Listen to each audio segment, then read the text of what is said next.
కదిరి పట్టణంలోని లక్ష్మీ నరసింహస్వామి బ్రహ్మరథోత్సవం శనివారం అత్యంత వైభవంగా సాగింది.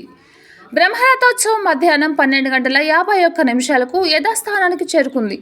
బ్రహ్మరథోత్సవం ప్రారంభం నుంచి యథాస్థానం వచ్చే వరకు లక్షలాది మంది భక్తులు బ్రహ్మరథాన్ని దవనం, మిరియాలు మొక్కులు తీర్చుకున్నారు. ఆపై స్వామివారి మోపులు లాగిన భక్తులు రథంలో ఉన్న స్వామివారిని దర్శించుకొని మొక్కులు తీర్చుకున్నారు. ఆపై భక్తులకు తేరులో ఉన్న స్వామి, అమ్మవార్లను దర్శించుకునే అవకాశం ఆలయ అధికారులు కల్పించారు. స్వామి, అమ్మవార్లను దర్శించుకునేందుకు మధ్యాహ్నం నుంచి రాత్రి 12 గంటల వరకు ఆలయ అధికారులు ఏర్పాటు చేశారు. స్వామివారి దర్శనానికై పోటెత్తారు. రథం వద్ద కదిరి డీఎస్పీ శ్రీలత ఆధ్వర్యంలో పోలీసులు బందోబస్తు చర్యలు చేపట్టి భక్తులు స్వామివారిని దర్శించుకునేందుకు చర్యలు తీసుకున్నారు.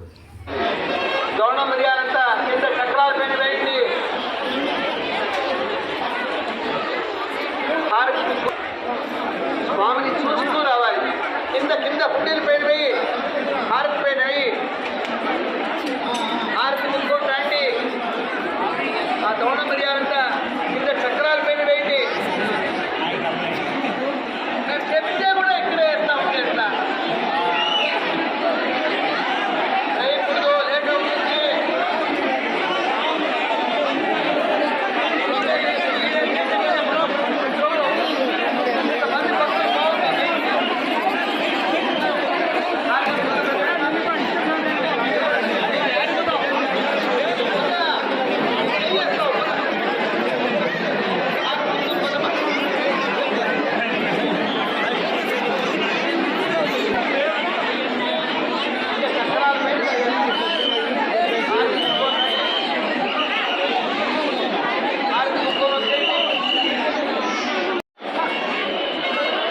లేట్ అవుతుంది. ముందు తారగట్ల పాప లేడీస్ చాలా తొందర ఉందట. హారతి ముక్కొని రాడమ్మా.